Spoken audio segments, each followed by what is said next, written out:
Welcome to the Rundown Reborn channel.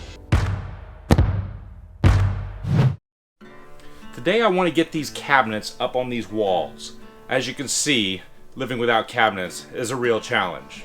It's definitely a do-it-yourself project, and it's not difficult. You just need to plan accordingly and be methodical about your process.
Now, I'm not a professional. I'm a do-it-yourselfer just like you.